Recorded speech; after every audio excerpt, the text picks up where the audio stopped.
जय श्री कृष्ण। राधे राधे दोस्तों, आपको आज की शुभ दिन देव उठान एकादशी तुलसी विवाह की हार्दिक शुभकामनाएं हैं।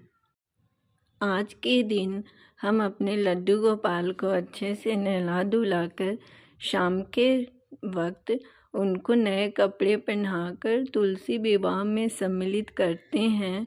इसका पीछे बहुत ही बड़ी कहानी है जो प्राचीन काल से हमारे हिंदू धर्म में बताई जाती है। जो कथा है हमारे तुलसी विवाह के पीछे का रहस्य है, जो आज हम आपको सुनाएंगे कि हमारे तुलसी विवाह और लड्डू गोपाल का आपस में क्या संबंध है।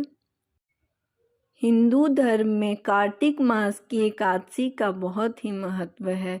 इस एकादशी के दिन तुलसी विवाह किया जाता है। माना जाता है कि तुलसी विवाह करने से कन्यादान के बराबर फल प्राप्त होता है। पौराणिक कथा के अनुसार एक बार माता तुलसी ने भगवान विष्णु को नाराज होकर श्राप दे दिया था कि तुम काला पत्थर बन जाओगे। इसी श्राप की मुक्ति के लिए भगवान ने शालिग्राम पत्थर के रूप में अवतार लिया। शालिग्राम जो भगवान विष्णु का अवतार माने जाते हैं और तुलसी माँ को लक्ष्मी का अवतार माना जाता है।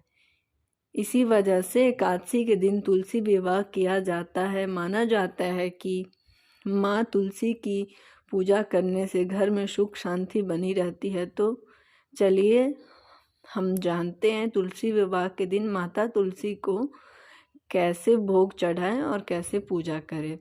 तुलसी विवाह के दिन प्रसाद में जो इस मौसम में मिलते हैं प्रसाद गन्ना मिठाई चढ़ाई जाती है।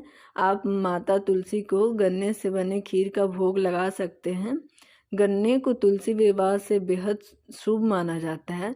गन्ने की खीर का एक आपको भोग लगाया जाता है और हमारे लड्डू गोपाल को भी पास में उनके बैठाया जाता है, क्योंकि आपको अब पता है कि विष्णु भगवान जो हमारे कृष्ण भगवान के दूसरे रूप हैं।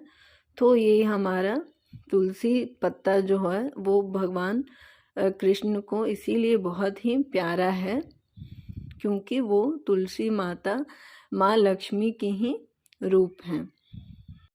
इसीलिए हम तुलसी पत्ते का लड्डू गोपाल के हर प्रसाद में रखते हैं उनके भोग लगाने के लिए, क्योंकि बिना तुलसी पत्ते के लड्डू गोपाल वो भोग नहीं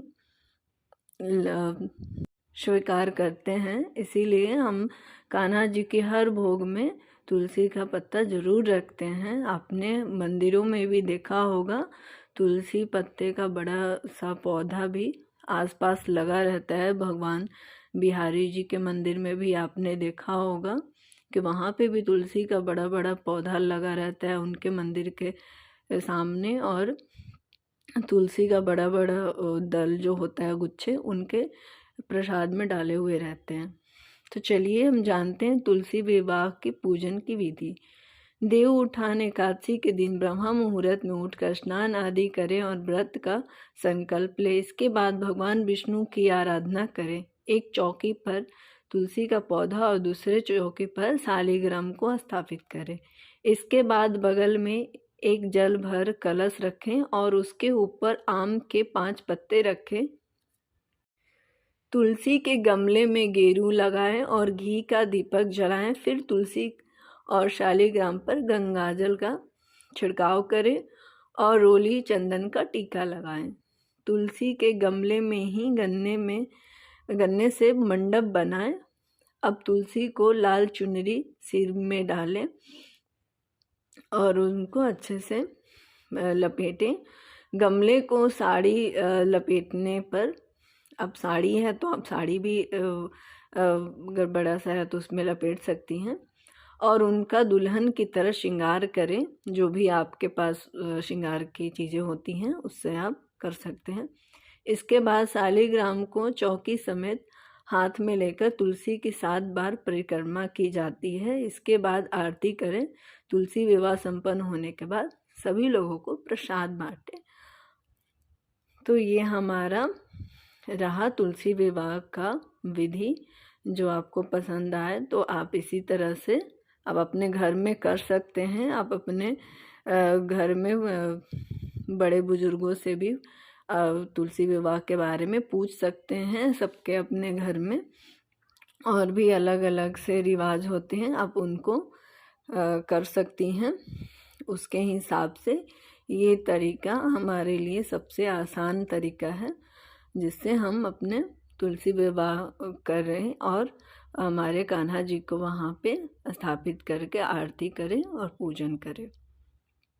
तो आपको हमारे इस वीडियो से आशा करती हूँ कि आज की जानकारी मिली होगी तुलसी विवाह के ऊपर। और आपको अगर अच्छा लगे तो आप कमेंट में राधे राधे ज़रूर लिखें। तब तक के लिए जय श्री कृष्ण, राधे राधे दोस्तों।